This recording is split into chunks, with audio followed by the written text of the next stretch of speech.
All right, good afternoon, everybody. So today we are going to talk about the Empire of Ghana, which is in Africa.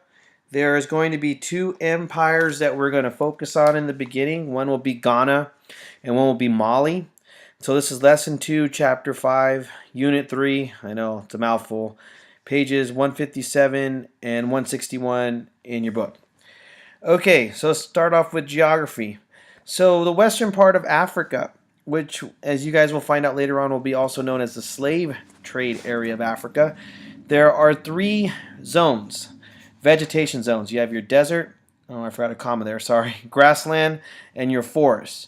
So in your three zones, to the north, you have the Sahara Desert, which pretty much nothing grows there because it's the desert, and it is probably one of the biggest, or probably the biggest desert in the world. So it stretches for really far amounts of land of North Africa. Then you have in the middle of West Africa, you have the savanna, which is your grassland, your tropical region. This is where things can grow, and there's water and vegetation to that extent. You have in the south, it's all forest area. So that's where you have your trees, your jungle, obviously. And you also have the Niger River, which is probably one of the most important rivers that runs across West Africa. It floods constantly, just like the Nile. And the flooding is actually a good thing because that is what replenishes the soil to allow farming and agriculture to happen. Okay, the river is also used for trading, and Ghana is going to be one of the big trading centers of Africa, which we'll get into the next slide. There's also another trading area in Zimbabwe, which we'll get to later on.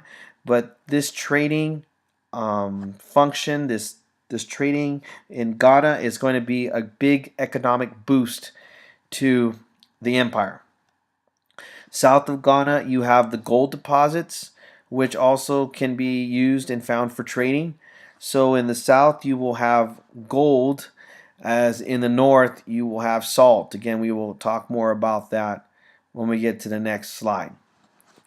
Okay, so trade across the Sahara. Okay, so each zone is famous for producing certain things. The weird thing is they each need each other. So in the north, they have a ton of salt, but they have no gold.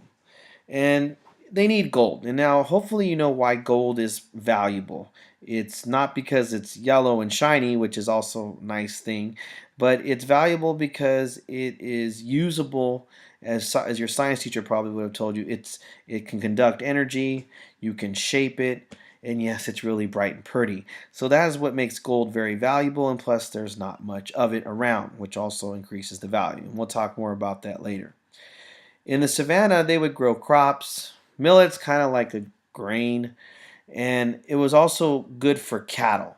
So basically, in the savannah, you can be a farmer and exist pretty well there. But again, as you see, no salt and no gold there. In the south, that's where they have a ton of gold. There's gold that you can possibly think of from the eye's belief if you dig for it and look for it, but there's no salt. And as you guys have should have known in your science class, or maybe known from past science classes, you need salt to survive. It kills bacteria, it preserves meat, and not only that, it just makes French fries taste so much better. Okay, so there's salt that is desirable in the north. I'm sorry, in the south, but it only exists in the north, and so that's where this trade is going to start to exist. Now, remember my story. I was a West African boy who needed salt, meaning I was probably from the north part of Africa and not the south. So the Trans-Sahara trade is going to develop because of this desire for salt and for gold in different regions. The reason why they call it the Trans-Sahara trade is because it's going to be a trade that will go across the Sahara Desert. So people would find salt and trade for it for gold, gold for salt. Sometimes other things would be traded, such as slaves, food. Now, slavery in Africa, people are being traded as slaves constantly there. Other people would kind of have the misconception that, oh, only African American or black people are slaves. That's actually not true. In Africa, a lot of African Americans or African people who were black would trade other African people. Now, you have to understand Africa is a huge country. There's tribes that have been fighting each other for thousands of years who don't like each other. And a lot of times they would just capture them and put them into slavery and then trade them or use them for money in quantity. So in Africa, for another African slave to trade another African person or vice versa or whatever, that was perfectly normal. And this is part of this whole trading Trans-Sahara area.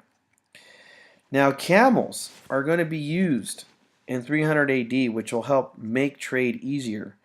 And the reason why you need camels is because what's going to happen is these caravans, which are these large traveling groups, are going to just basically take tons of this gold, tons of this salt, these bags that are just floating on the side, and they're going to bring it to a middle area. Sometimes it was to the savannah, sometimes it was in the southern forest, but there's going to be basically these long traveling groups that are going to be making these trading areas to trade for salt and for gold, like I mentioned in the last video. Okay, so Ghana. Ghana is going to be the empire that's going to be between the Sahara Desert and the forests of West Africa. Trade flowed in and out of Ghana. Again, you had gold, enslaved people, food.